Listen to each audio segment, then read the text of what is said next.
Hello, my name is Mr. SLIN. Welcome to the show. Today we are talking about why Highlander is not the ideal format for competitive TF2.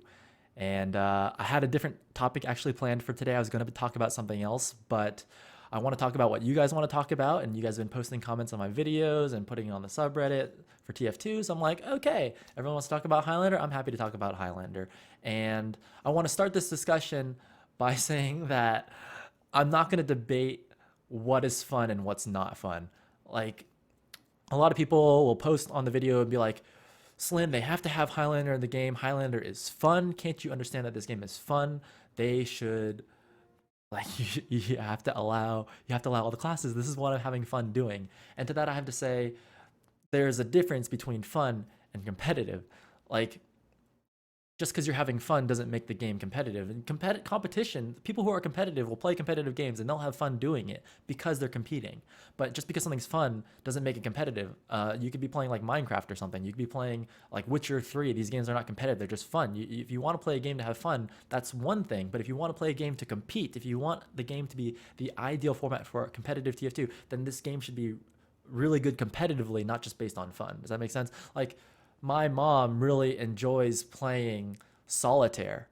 Uh, if she says she's having fun playing solitaire, I'm not going to be the one to tell her, like, hey, mom, solitaire is a really crappy game. You shouldn't play solitaire. You should play 6v6 TF2. This is way better.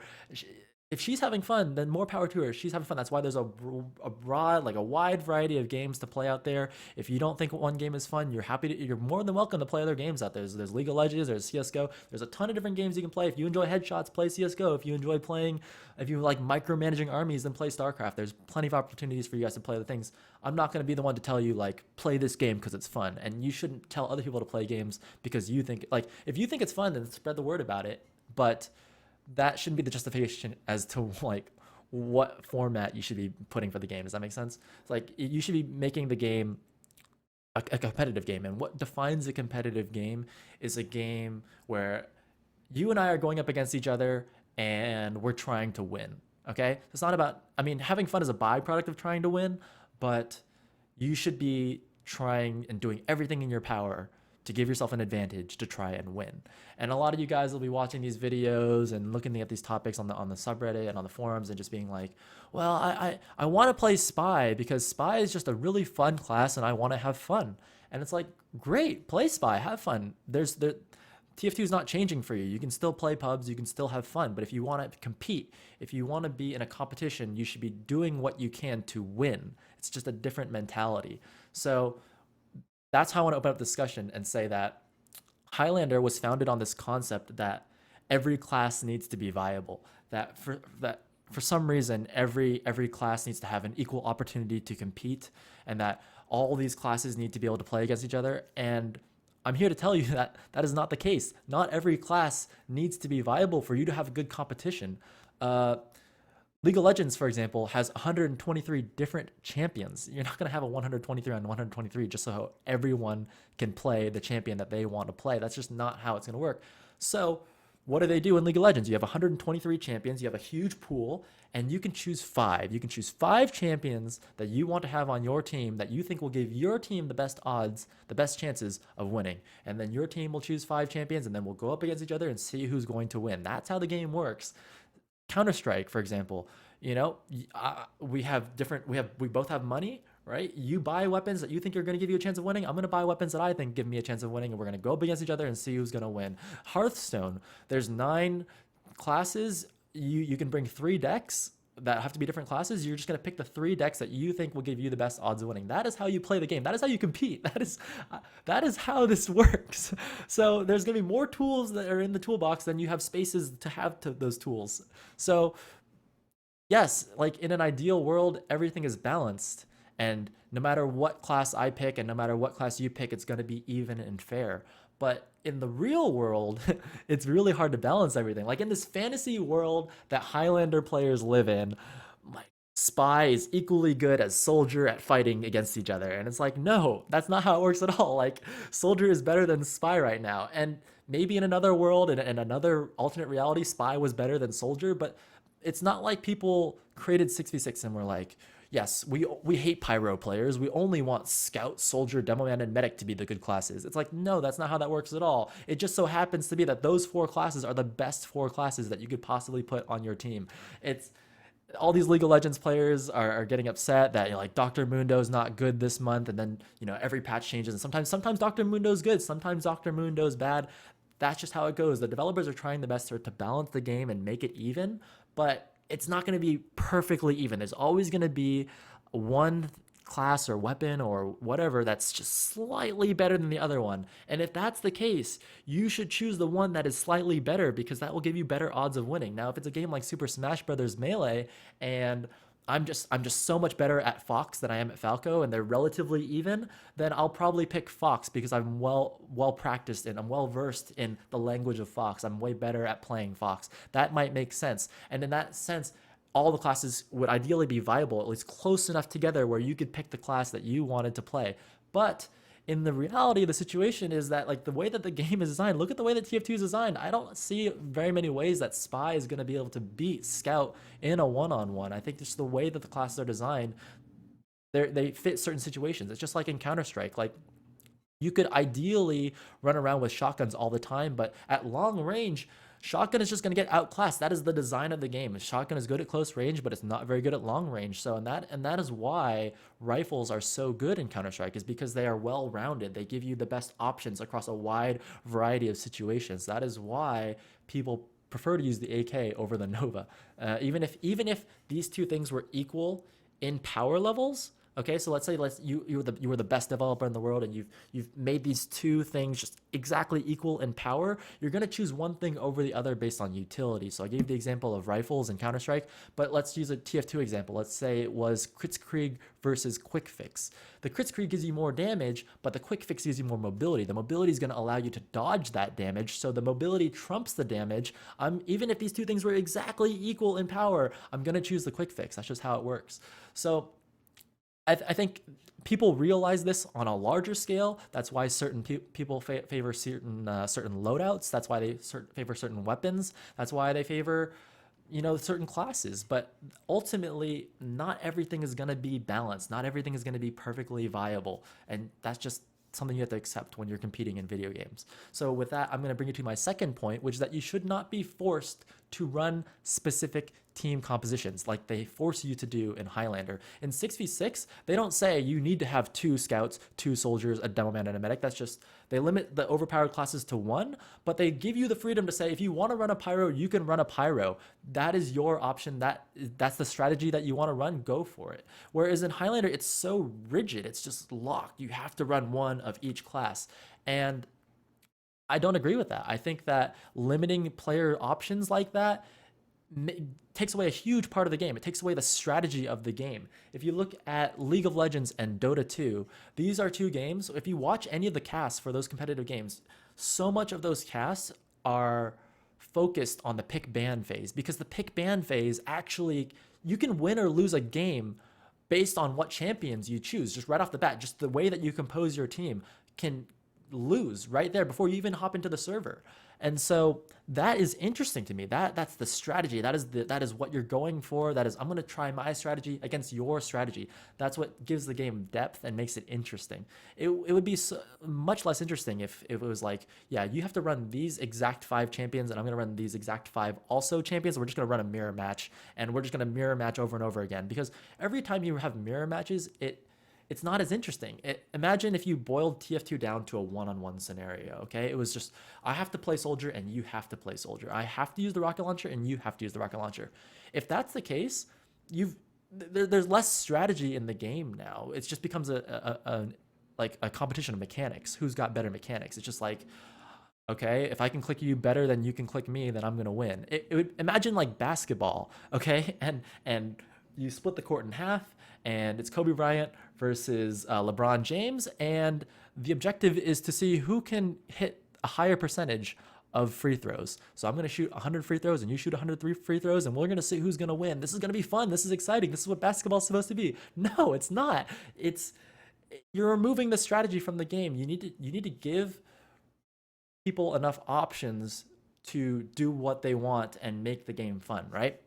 Now, if you imagine a game like chess, for example, and you said, here's a box full of pieces, there's pawns, knights, and rooks and stuff in there, and you can just make your side of the board whatever you want, I'll make my side of the board whatever I want, then you would probably fill up your entire side of the board with queens, because queens are the most overpowered piece in the game. We would just have a game of like 16 queens versus 16 queens. It just wouldn't be fun or interesting, and that's why chess has class limits. That's why chess limits the number of pieces that you can limit the number of queens you can have in the game. You can have one queen and I can only have one queen. We'll fill it up with other stuff. Okay, that's what makes the game, like, you have to have class limits to a certain extent and limit it, but at the same time you can't limit everything and be like, you have to open every single game with pawn to e4.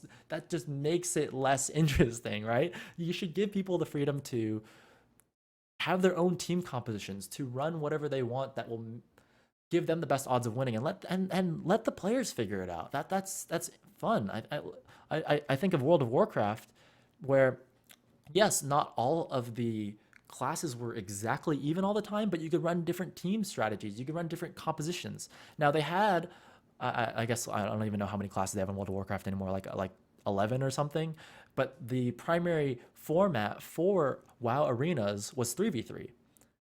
Well, there's plenty of options here. I'll just choose a composition. You choose a composition. Maybe I'm choosing priest, mage, rogue, and you choose whatever warlock, druid, shaman, and we'll just go for it. I think that is fun to see which compositions are best. Now, obviously, there's going to be different tiers, just like there is in classes. There's going to be high tier comps. There's going to be mid tier comps. And there's going to be the low tier comps.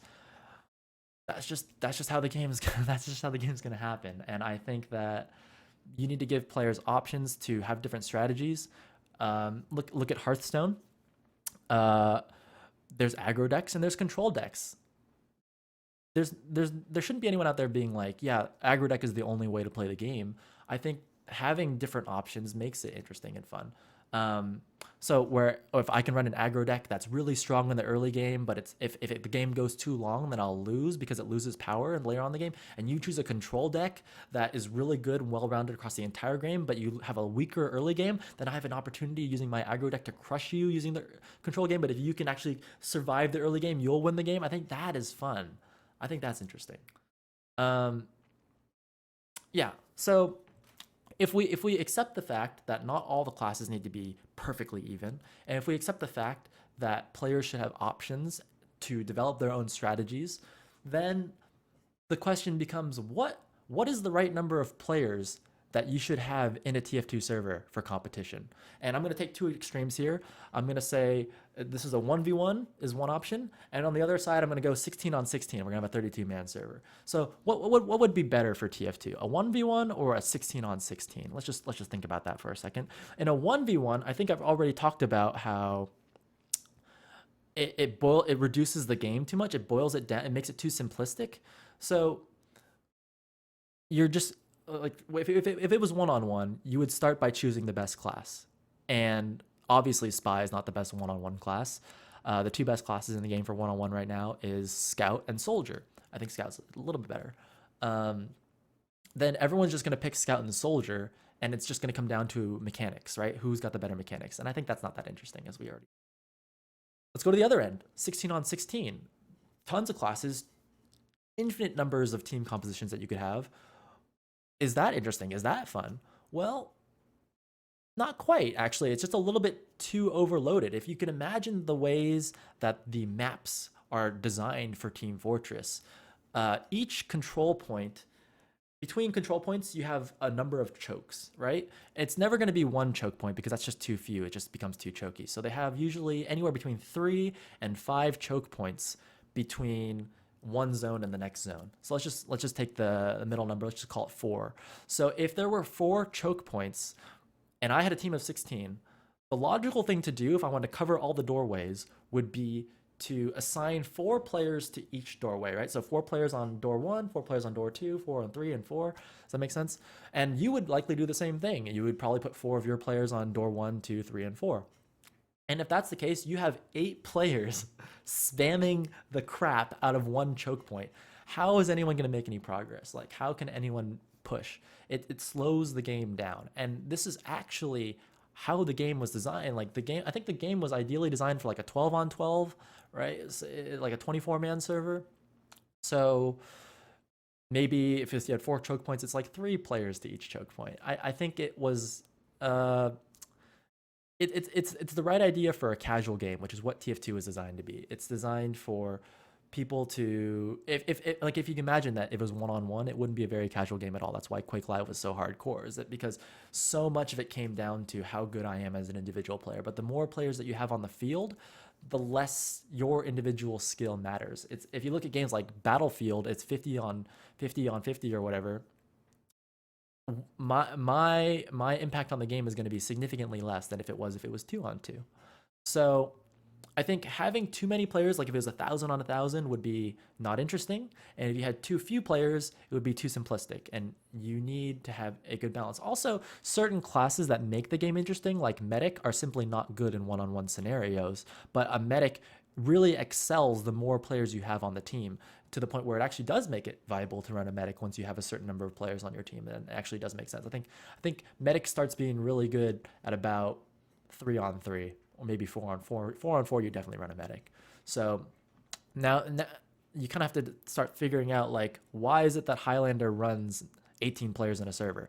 And really, that number is completely arbitrary. Like, the reason why Highlander has 18 players in a server is because there's 9 classes, obviously. Like, if there were 20 classes in TF2, would you still run it as an 18-person server? Probably not. You might even consider running a 40-man server, just because that's the way. And that's where I start saying, like, this starts making less and less sense the more, like in League of Legends, would you have a 123 on 123? That makes no sense at all. The fact that Highlander is 18 people has nothing to do with good game design and everything to do with the fact that there's 9 classes in the game. Okay, that you're not basing it on any scientific reasoning as to why that is a good format. It's just, it doesn't make any sense at all. You're just picking that number randomly. And like if you actually go back in time to when TF2 was early on in its formative stages, and I discussed this in my last video, we tried everything. The community tried every format possible between 1-on-1 and 16-on-16 to try and figure out what is the right number of players to have in the server, and they settled on 6-on-6. This number is not arbitrary. This number has been tested. I challenge anyone who's watching this video to create your own private server and try this for yourself. Try playing 5-on-5 TF2. Try playing 7-on-7. You're gonna come and to the point where you realize that if there's no class limits, you're probably best playing 6-on-6. The reason why the class limits exist in TF2 is because, like I mentioned earlier, certain classes are overpowered. The Demo Man, for example, can single-handedly hold down a choke point by himself. And if you only have 3 choke points, you just run 3 Demo Men and all the doors are locked up. That's why Demo Man's limited to 1. Same thing with Medic. That's why Medic's limited to 1, Heavy's limited to 1, Engineer's limited to 1. For these reasons, that you can't just turtle the game up and make it slow and boring. And I think that Valve is making the right approach with their matchmaking system by taking off the class limits just to experiment and see what will happen. But I'm hoping that they come to the conclusion that certain classes are overpowered and do need to be limited. But we'll find out. You know, I'm not that guy. Like, a lot of people will watch the video and be like, this guy's a 6v6 elitist or something. And I'm not that guy at all. I was a spy main. I had to switch to scout because that was the most viable class for me to play. Spy was not as viable in 6v6. I would be happy to play Spy if Spy was the best class to choose, but it's not. It's simply not. So not every class needs to be viable. You gotta allow people to come up with their own team compositions to make the game interesting.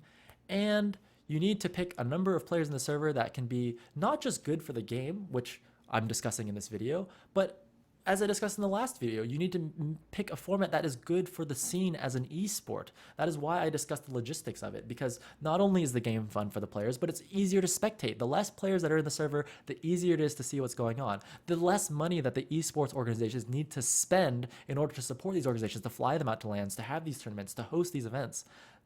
6-on-6 is a lot more affordable than 9-on-9. So, okay, I've made my point. I've discussed why I think 6v6 is the better format.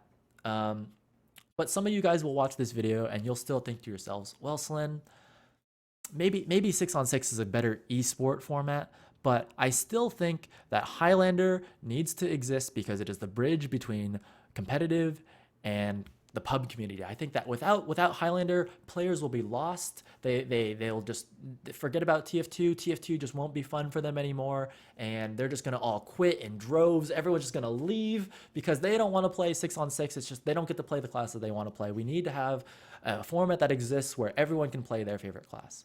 And to that I say, okay, I'm happy for that format to exist. I'm happy for 3v3 Twisted Treeline to exist. I'm happy for ARAM to exist in League of Legends, but the primary format for competitions will probably not be 9v9 Highlander. And to make the argument that this format is the better format because it's a bridge doesn't really make much sense. It doesn't really hold much water. Every game developer in the world should be designing games that they think are the most fun game possible. That is the reason why the competitive community exists, is because the developers designed this game, this pub game that they think is fun, and we, the competitive community, said, nuh-uh, that game is not as fun as 6-on-6 or 9-on-9 Highlander. We like these formats better than we like your game. And every developer has an obligation to create the game that they think is the most fun, and every player has an obligation to themselves to play the game that is the most fun. So these developers are designing games that they think are fun, that they think people will want to play. We, as players, get to choose which games that we think are fun and which games that we want to play. If I want to play League of Legends because that's the most fun game possible, then I will do that. I've played a lot of different games out there, and not just that, I've played a lot of games within TF2. I've actually played 4v4, a season of 4v4. I've played in Platinum Highlander, and I've played 6s. I think that's a lot more than what a lot of people who are watching these videos can say for themselves. I think a lot of these guys haven't actually played full season of any of these formats to try and make these arguments. I think that if you actually go through and play them yourselves, you can actually make a decision as to which format you think is the most fun, which one you think is the best competitive format. Personally, I find that 6v6 is the best one. And because I believe that 6v6 is the best format, I believe that you should just play 6v6 if you think that's the most fun format. If you think Solitaire is the most fun game, you shouldn't play another game as a bridge between that and Solitaire. You should just play Solitaire. Like, when I was first starting to play TF2, people would tell me, SLIN, you need to play Quake Live. Team Fortress came from Quake Live. Quake Live is the foundation. It's all the weapons in TF2 are based on weapons from Quake Live, and it is a more challenging game. It's a game with a higher skill cap. You should play Quake Live. It'll make you a better player in Team Fortress 2. And to that, I always was like, what? Why would I play this other game to get good at Team Fortress 2? Why don't I just play Team Fortress 2? That's the game that I want to play. Why would I play this other game in order to play this game that I want to play? I should just play the game that I want to play from the beginning. And that's what it comes down to, is if you fundamentally believe that Highlander is the best game to play, you should just play Highlander. If you believe that 6s is the best game to play, you shouldn't play Highlander, then play 6s. You should just play 6s and start learning the game that you are actually interested in, that you actually want to play. The idea that this bridge needs to exist between one game and another game doesn't make any sense at all, unless you have no access to the other game. So for example, if I really wanted to get good at Overwatch, but I have no access to Overwatch, then it makes sense for you to begin playing these other games and practice your skills and work your way up there, because that's the best that you can do without having the ability to play Overwatch. If you can't play 6s and the only thing that exists is Highlander, then yes, this does make sense. You should play Highlander because that's the closest thing to getting you in the direction of 6v6. Or yes, you should play Quake Live because that'll probably make you a better 6s player without actually being able to play 6s. But if you can play 6s, you should just play 6s. That just makes the most sense to me. And the reason why people haven't played 6s, and this is what I was trying to say before, is that there's too many barriers to entry. We didn't want to have a pro mod. We didn't want people to have to go through these third-party websites like Team Fortress 2 Center and TF2 Lobby and TF2 Stadium and all these other options. Like, going through a third-party website is less than ideal. And that is why it's so cool that the developers are putting matchmaking into Team Fortress, because now that barrier to entry is no longer there. You can just open up your game, click play, and start playing 6s, which in my opinion is the ideal game to play. That's what I was trying to say. Now, if you believe Highlander is the ideal game to play, then people will probably queue up and start playing Highlander. But the idea that people will start leaving the game if they can't play, if they don't enjoy 6s, doesn't make any sense to me. Valve has used Team Fortress 2 as a test bed for games since the beginning of Team Fortress 2, ever since the game became free to play, that was an experiment. Making TF2 free to play was an experiment. The game was originally $20. They're like, what if we made it free to play? And then they started experimenting with microtransaction. Then they started experimenting with rolling updates and continuing to support the game and to come up with different items and bundling those items with other packages that they're selling to you. And all these different ideas that they developed were just experiments. And I personally view this matchmaking thing as another experiment for them. It doesn't mean that the Team Fortress is going to be only a competitive game from now on. It's just they're going to try this out and see if it works, just in the same way that they tried out Man versus Machine, which actually ended up being successful, and the same way that they tried Pastime, which ended up being less than successful. You know, they're going to try and do all these other games. If you want to play it, play that game. If you're not interested in playing it, don't play that game. There's plenty of options for you on the internet to go out there, pick games that you enjoy playing, and play those games. And if you want to play for fun, if you want to play Pyro, Engineer, Spy, play those classes. Have fun. Have a good time. If you want to compete and win in Team Fortress 2, first of all, you probably should start learning how to play all the classes because that'll make you a more well-rounded player. But secondly, you should pick the class that will give you the best odds of winning, that will give you the best chances of winning and beating the other person, because that is the definition of a competition. I'm going to try and beat you, and I'm going to try and have the most fun. Like, having fun is just a byproduct of me kicking your ass. And I really enjoy winning. I don't like losing that much. I'm kind of a sore loser. I enjoy winning, and that is why I stopped playing Spies, because I think Scout gives me a much better chance of winning, and that's why I play Meta, because it gives me a much better chance of winning. Do whatever's fun for you guys. Just don't kill yourself over this. If you're not gonna have fun playing sixes, then don't play it. But if the game mode comes out and it's free to play, or even if you spend $2 on a ticket to play it, just try it. You might actually enjoy it. Okay?